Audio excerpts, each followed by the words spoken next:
Бизде чатыр жабуу иштери болуп атат. Бир мындай айтканда достойно жашаш керек да. Колонналар дагы бир кенен отурганымда менде баары жазылган. Расходу бизде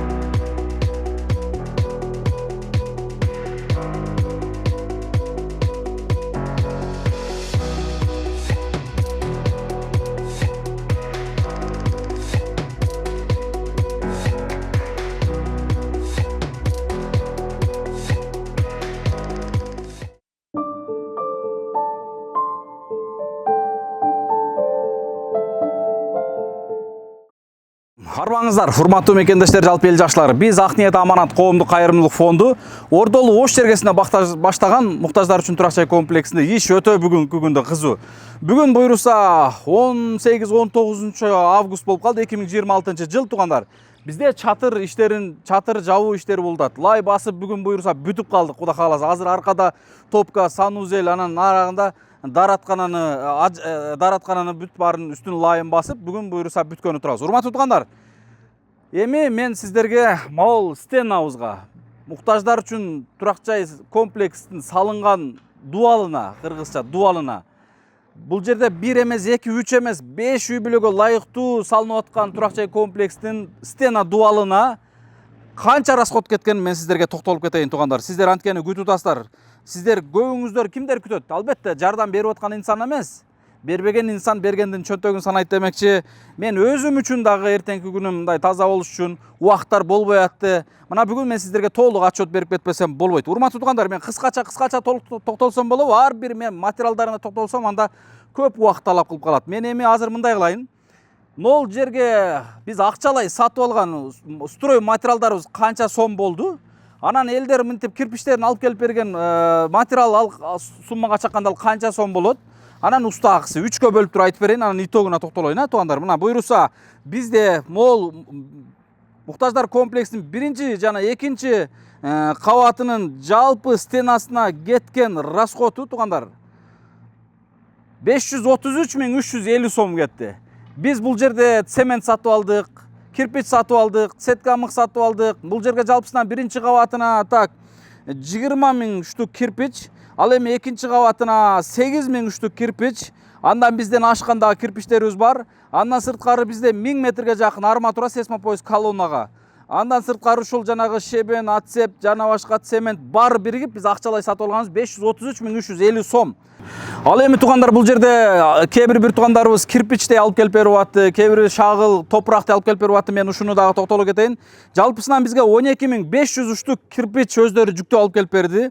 Анын акчасын 8,5 сомдон бөлгөн болсок 106 000 сом болуп калат. 5 КАМАЗ, мына кечеки менен 6 КАМАЗ, бул эми үстү чатырга кирип кетет. 5 КАМАЗ стенага топурак, кум жардам иретинде ушул жерге келди. Ал 50 000 сом болот. 2 кабатына плита туугандар, плита бизге 120 000 сомдук плита. Мына ушул жерге Жалал Абадтагы бизден Шакир ажекебиздин атынан жардам иретинде келди. Бул Союздун плитасы мен примерно 120 000 сомго чактым. Андан да кымбат болушу ыктымал туугандар. Ал эми строй материалдын бардык суммасы 276 000 болуп атат. Ал эми биз жардамга келген жардам иретинде материалдардын суммасын чакканда 276 000 сом болуп атат. Ал эми биз акчалай сатып алган материалдарыбыз 533.350 сом болуп атат. Ал эми бул жерде усталардын кызмат акысы туугандар, мен ушул кызмат акыларына токтолуп кетейин. 20 000 кирпич 1 кабат, 2 кабатына 7,5 000 кирпич. Ал эми сесмопояс колонналар дагы бир кенен отурганымда менде баары жазылган. Мына метрлери бар да, мисалы бүт колонна 1 этажга мисалы 31 метр 900 сомдон, 1 этаж сесмобетон 71 метр 600 сомдон деген. Ушулардын баарына токтолом. Булардын уста акысынын бардыгы 393.500 сом болуп атат.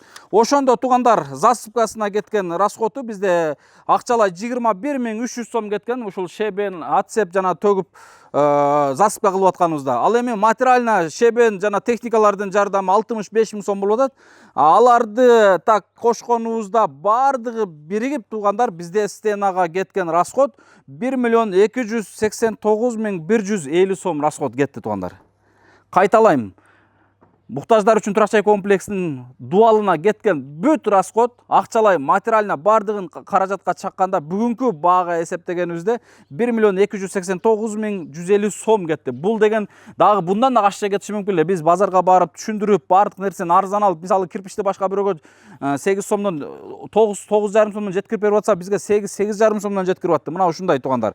Эми мен фундаментке дагы токтолуп кетпесем болбойт туугандар. Фундаментке так буга чейин отчетун бергенбиз, бирок азыр дагы кыскача токтолуп койбосом болбойт. Себеби туугандар, так биздин ушул муктаждар үчүн турак жай комплексинин пайдубал фундамент, подушка бүт ушу пайдубалына кеткен расход, акчалай кеткенибиз 430.210 сом.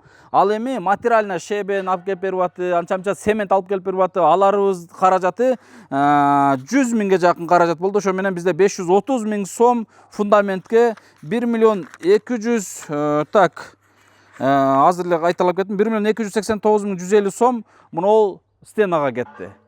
Азбы туугандар? Таң калып атасыздарбы? Албетте мына 1,5-2 миллионго жетпеген акча менен биз 5 муктаж үй бүлөнүн чатырын көтөрүп алдык. Бардыгын үстүдөн көрүп атасыздар. Керемет иш болуп атат.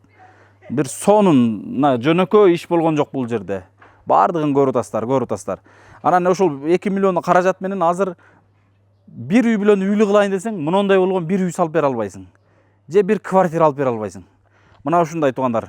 Кудай буйруса, биз азыр эми чатырына дагы примерно бир 600-700 миң кетсе, мисалы чатырына, уже нарагы бир шыбактары менен бүткөнүбүзгө бир миллионго барып калган болсок, ошондо бизге 3 миллион менен үстүн жабып, штукатуркасын бүтүп калат экенбиз.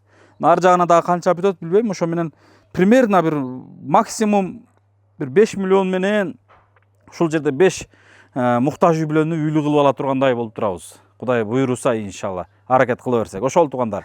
Бул 5 миллионго эгерде сиз бир жерге үй салсаңыз, бир үй араң бүтүш мүмкүн, же 2 үй араң бүтүш мүмкүн. Же бир муктаж үй бүлөгө үй салып берейин десең, жер алып салып беришиң андан ашып кетет. Баса мен бул жерди дагы былтыры 2.100.000 сомго сатып алганбыз, аны эсептебептин. Мына ушундай туугандар, бизде ушул бүгүнкү күндө жумуштар ушундай болуп атат. Бардыгын сиздер көрдүңүздөр, ишибизге албетте баа бериңиздер. Биздин иштерде туугандар, мынол сесмопоиз, колонна, бетондордун баардыгын көрүп атасыздар, плита, аркверкли. Бул жерде эптемей жумуш болгон жок. Бул жерде эртеңки күндө келип жашоочу муктаждар бир мындай айтканда достойно жашаш керек да. Сиз менен биз кандай жашасак, кандай үйдө жашасак, андан да жакшыраак жашаш керек деген менин мынол жүрөгүмдө ушундай менде принцип бар туугандар. Эптеп эле мына чатырдын астында дагы жыгаштары, жана башкасы бир көзгө көрүнбөгөн иштери боло берет деген иш жок туугандар. Биз эртең муну жакшынаап жасап берип кеткенде дагы ушул жерде муктаждар татыктуу жашаш керек. Технадзордук жоопко туура келе тургандагыдай иш болуп атат, Кудай кааласа. Ошол эми бул иштерди баарыңыздар башкалар менен бөлүшүп туруңуздар.